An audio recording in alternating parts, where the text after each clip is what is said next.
আসসালামু আলাইকুম। অষ্টম শ্রেণীর গণিত টিউটোরিয়ালে তোমাদেরকে স্বাগতম।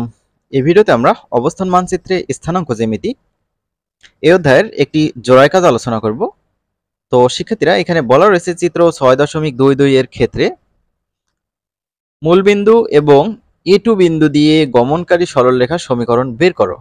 অর্থাৎ দুটি বিন্দুগামী সরলরেখার সমীকরণের সূত্র ইউজ করে আমরা কাজটি করব। 2 নম্বর বলা রয়েছে সিএল সরলরেখার সমীকরণ বের করো। সি একটা বিন্দু এবং এল একটা বিন্দু, এই দুটো বিন্দুগামী সরলরেখার সমীকরণ বের করতে হবে। তো সরাসরি আমরা সূত্র ইউজ করে এই কাজগুলো করতে পারি। আমি সূত্র ইউজ করে তোমাদের এই কাজগুলো দেখিয়ে দেব।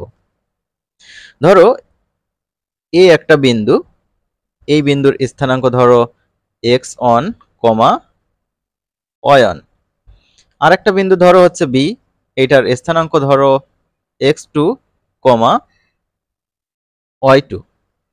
তোমাকে বলা হলো এই এ এবং বি বিন্দুগামী সরলরেখার সমীকরণ বের করো। তো তুমি চাইলে সরাসরি সূত্র ইউজ করে এই কাজটি করতে পারো।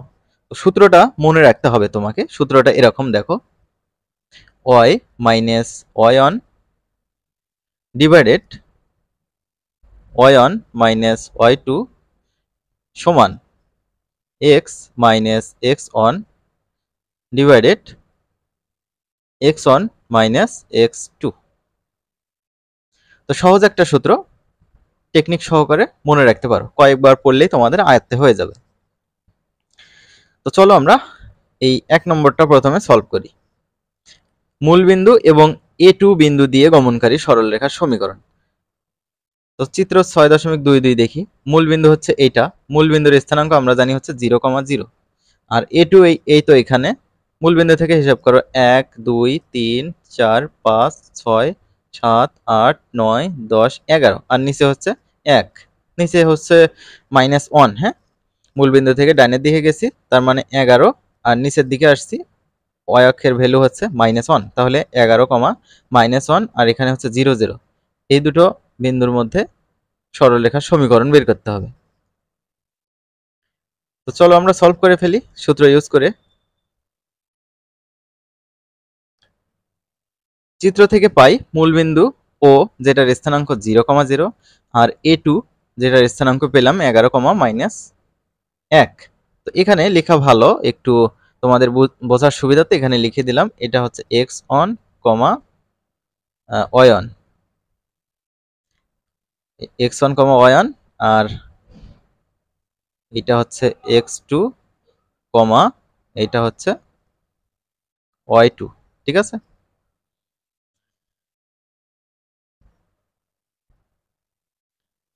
তাহলে ও এ2 রেখার সমীকরণ, ও এ2 রেখার সমীকরণটা এরকম হবে, y minus y1 divided y1 minus y2 equal x minus x1 divided x1 minus x2। এর মানগুলো বসালেই তোমাদের খেল খতম। হ্যাঁ, কাজ হয়ে যাবে। তাহলে y মাইনাস y1, তো y1 কোনটা?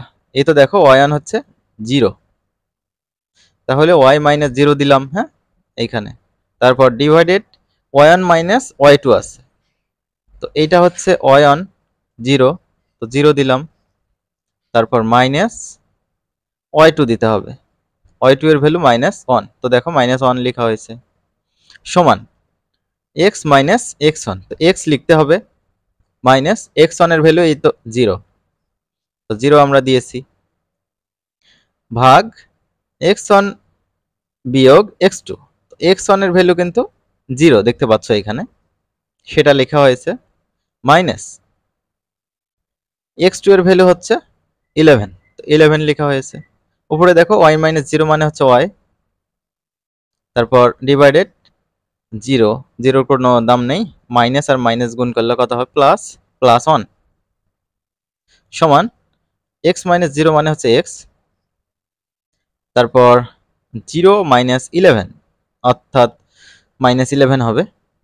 এখন একটু কোনাকুনি গুণ করতে হবে। হ্যাঁ, তাহলে এই যে 1 এর সাথে এই কোনা গুণ করব, করে সমানের এক পাশে রাখবো, x আর 1 গুণ করলে x হবে, এই কোনা গুণ করব আমরা, y এর সাথে -11 গুণ করে সমানের আর এক পাশে রাখবো, -11y হবে। তো এক্স বাম পাশে রেখে ডান পাশ থেকে -11y বাম পাশে নিয়ে আসলাম, +11y সমান ডান পাশে কিছু থাকে না, তার মানে 0। তো এই হচ্ছে আমাদের উত্তর। হ্যাঁ, x + 11y = 0, এইটাই আমাদের আনসার। এখন তারপরে কি বলছিল, বলছে সিএল সরলরেখার সমীকরণ বের করো। সিএল, তো সি এর স্থানাঙ্ক কত দেখো, সি হচ্ছে এটা, আর এল বলছে তাই না, এল হচ্ছে এই যে এখানে। তো এটার স্থানাঙ্ক কত, মূলবিন্দু থেকে ডানের দিকে 1 ঘর, উপরের দিকে 1 2 3 4 5, তাহলে 1,5। তাহলে একটু খেয়াল করো, সি হচ্ছে -3, -1। এটা -3, -1 কেন, আমি আর একবার বলি তোমাদের। মূলবিন্দু থেকে বামের দিকে আসলে এক্স অক্ষের স্থানাঙ্ক নেগেটিভ, তাহলে 1 ঘর 2 ঘর 3 ঘর, এই কারণে -3। আর নিচের দিকে 1 ঘর, y অক্ষের স্থানাঙ্ক উপরের দিকে গেলে প্লাস, নিচের দিকে গেলে মাইনাস, নিচের দিকে 1 ঘর আসছে তাই -1। এল এর স্থানাঙ্ক আমরা তো দেখলাম 1,5। এখন সিএল রেখার সমীকরণ, সূত্র আগের মতোই, মানগুলো জাস্ট বসিয়ে দিতে হবে। y1 এর মান কত, এখানে আমি তোমাদের দেখিয়ে দেই, এটা হচ্ছে x1, এটা হচ্ছে y1, এটা হচ্ছে x2, আর এটা হচ্ছে y2। তাহলে y - y1, তো y - y1 এর মান কত, y1 এর মান -1, সেটা লেখা হয়েছে। তারপর ভাগ y1 - y2, y1 এর মান -1, তারপর মাইনাস y2 এর মান কত, y2 এর মান হচ্ছে 5, সেটা লেখা হয়েছে। তারপর সমান x - x1, তো x1 এর মান কত, x1 এর মান হচ্ছে -3, সেটা আমরা ব্র্যাকেট দিয়ে লিখেছি। তারপর ডিভাইডেড x1 - x2, তো x1 এর মান হচ্ছে -3, তারপর মাইনাস x2 এর মান কত, x2 এর মান হচ্ছে 1। উপরে এই যে y মাইনাস আর মাইনাস গুণ করলে প্লাস, তাহলে y + 1, নিচে -1 -5 যোগ করলে হবে -6, সমান এই যে মাইনাস আর মাইনাস গুণ করলে প্লাস, তাহলে x + 3, -3 -1 যোগ করলে হবে -4। তো উভয় পাশ থেকে মাইনাস কেটে দিতে পারি, মাইনাস কেটে দিলে এই কোণার সাথে এই কোণা আমরা গুণ করব, 6 এর সাথে x + 3 গুণ করব। প্রথমে আমরা 6 এর সাথে x গুণ করব, 6x, আবার 6 এর সাথে 3 গুণ করো, 3 6 18, তারপর সমান চিহ্ন দেব, এই কোণা গুণ করে সমানের আরেক পাশে রাখবো। 4, তার সাথে y গুণ করো, 4y, 4 এর সাথে 1 গুণ করো, 4 × 4। আগেই কিন্তু এই যে 6 এর সামনে মাইনাস আছে, 4 এর সামনে মাইনাস আছে, কেটে দিয়েছি। তাহলে 6x নেমে গেল, ডান পাশ থেকে 4y, বাম পাশে আসলে -4y। তারপর দেখো এই যে 18 যে আছে বাম পাশে, ডান পাশ থেকে যদি 4 এসে বিয়োগ হয়, তাহলে 18 থেকে 4 বিয়োগ হলে কত হবে, 14 + 14, ডান পাশে থাকে 0। তাহলে এই যে 6x - 4y + 14 সমান 0।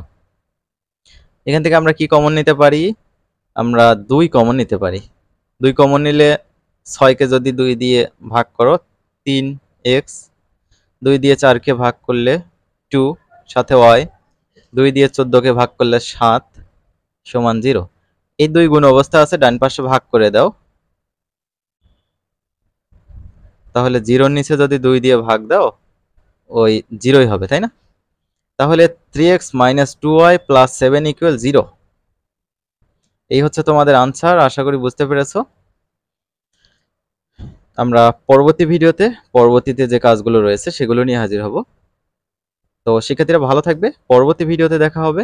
আল্লাহ হাফেজ।